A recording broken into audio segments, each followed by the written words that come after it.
चलिए स्टार्ट करते हैं एक और important topic, risk. Prima facie passes with property. देखिए बड़ा जनरल रूल है, रिस्क ओनरशिप के साथ ट्रांसफर होता है। मतलब अगर किसी भी तरीके का गुड्स किसी भी तरीके से डैमेज होते हैं तो उसका रिस्क किसका होगा, बायर का या सेलर का। तो आपको सिंपल सी बात ये देखनी है कि जब गुड्स डैमेज हुए तो उस समय ओनरशिप किसके पास है, वेदर वो बायर के पास है या सेलर के पास है, और जिसके पास ओनरशिप है नुकसान उसका माना जाएगा। यहां पर एक बात बड़े ध्यान से सुनिए, I am clearly स्टेटिंग my words. Ownership, risk passes with ownership. Custody से उसका कोई लेना देना नहीं है, पोजेशन से उसका कोई लेना देना नहीं है। सपोज मिस्टर ए ने गुड सेल किए मिस्टर बी को। अब मिस्टर ए ने गुड सेल कर दिया मिस्टर बी को, जो ओनरशिप है वो मिस्टर बी को ट्रांसफर हो चुकी, बट मिस्टर बी ने गुड्स की अभी कस्टडी, पोजेशन, डिलीवरी नहीं ली। उन्होंने मिस्टर ए को बोला जब चाहिए होगा मैं ले जाऊंगा। तो अगर कल दिन मिस्टर ए के गोडाउन में आग लग जाती है या मिस्टर ए के गोडाउन से वो गुड्स चोरी हो जाते हैं तो वो रिस्क मिस्टर ए का नहीं है, क्योंकि ओनरशिप मिस्टर बी के पास ट्रांसफर हो चुकी है। आपको मेरी बात समझ में आ रही है? श्योर। अच्छा, सपोज मिस्टर ए और मिस्टर बी के बीच में कॉन्ट्रैक्ट ऑफ सेल हुआ। मिस्टर बी ने गुड्स की डिलीवरी मांगी, बट मिस्टर ए ने उसे अभी डिलीवरेबल स्टेट के अंदर कन्वर्ट नहीं किया है। ठीक है, मिस्टर बी ने बोला था 2 दिन के अंदर आप इसे इस तरीके से पैक कर दीजिए, मैं आके ले जाऊंगा। मिस्टर बी आए, बट मिस्टर ए ने अभी उसे डिलीवरेबल स्टेट के अंदर कन्वर्ट नहीं किया है। तो यहाँ पर जो गुड्स की डिलीवरी है वो डिले हो रही है किसकी वजह से, मिस्टर ए की वजह से। तो अगर देखिए वैसे तो गुड्स की डिलीवरी से कोई लेना देना नहीं है, लेकिन अगर गुड्स की डिलीवरी डिले हो रही है चाहे बायर की वजह से चाहे सेलर की वजह से, तो फिर रिस्क उसके पार्ट पे आ जाता है जिसका डिफॉल्ट है। In this example mister B mister A के पास आए, गुड्स की डिलीवरी दे दो 2 दिन का टाइम बाद, लेकिन मिस्टर ए ने डिलीवरी नहीं दी।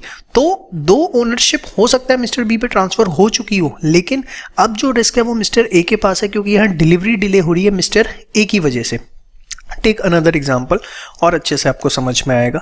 मिस्टर ए ने मिस्टर बी को गुड्स बेचे, ओनरशिप इमीडिएटली ट्रांसफर हो चुकी है। ठीक है, अब हुआ क्या, मिस्टर ए ने मिस्टर बी को बोला कि सर आप गुड्स की डिलीवरी 5 डेज बाद आके ले जाना। ठीक है, मिस्टर बी ने मिस्टर ए को बोला कि ठीक है मैं 5 डेज की जगह 7 डेज बाद आऊंगा और गुड्स की डिलीवरी ले जाऊंगा। नाउ इन दिस केस हुआ क्या, 5 डेज बाद गुड्स रेडी हो गए।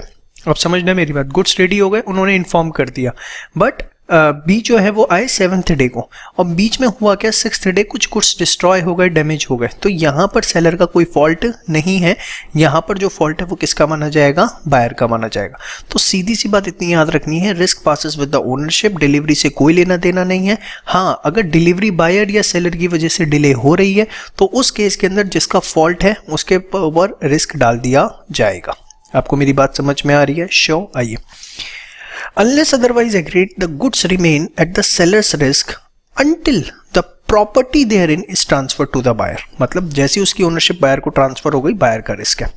But when the property therein is transferred to the buyer, the goods are at the buyer's risk whether delivery has been made or not। Bare act ही पढ़ो, क्या नहीं आ रहा आपको इसमें समझ? सब आ रहा है, आराम आराम से, जितना मैं पढ़ता हूँ उतना अंडरलाइन करो आप, इस तरीके से समझ में आएगा। दोबारा पढ़ूं, देखो, अनलेस अदरवाइज एग्रीड, अगर कुछ और लिखा है एग्रीमेंट में तो बात अलग है। The goods remain at the seller's risk until the property therein is transferred to the buyer.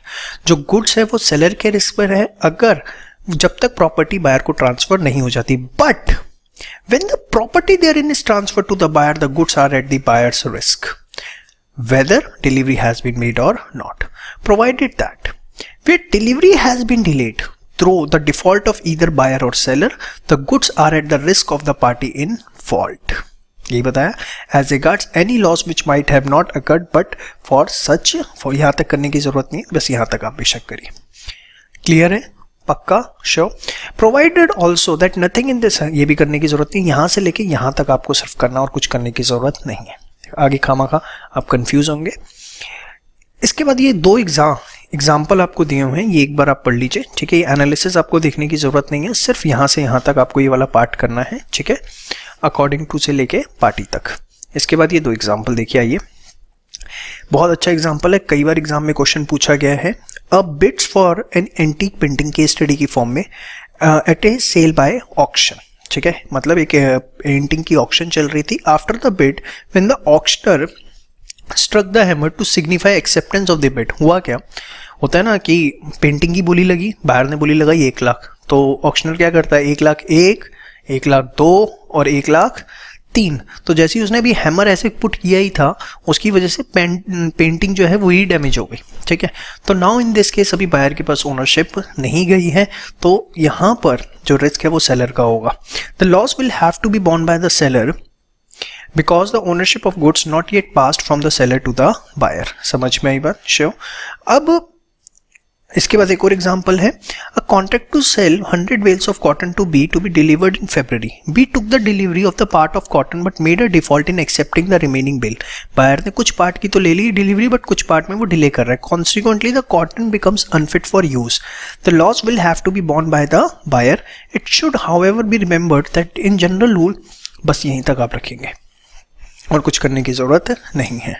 तो ले दे के आपको इतनी बात समझ में आ गई. जिसके पास ओनरशिप है उसका रिस्क है, डिलीवरी से कोई फर्क नहीं पड़ता. लेकिन इधर ऑफ दी पार्टी अगर डिलीवरी लेने में डिले कर रही है तो उस केस के अंदर जिसका फॉल्ट है उसके पास उसका रिस्क आ जाएगा. हाँ, टर्म्स ऑफ एग्रीमेंट में, कॉन्ट्रैक्ट में कुछ और लिख दिया आपने किसी भी तरीके की चीज़ तो फिर बात अलग है. हाउएवर जनरल रूल तो जो है वो मैंने आपको बता दिए, ठीक है.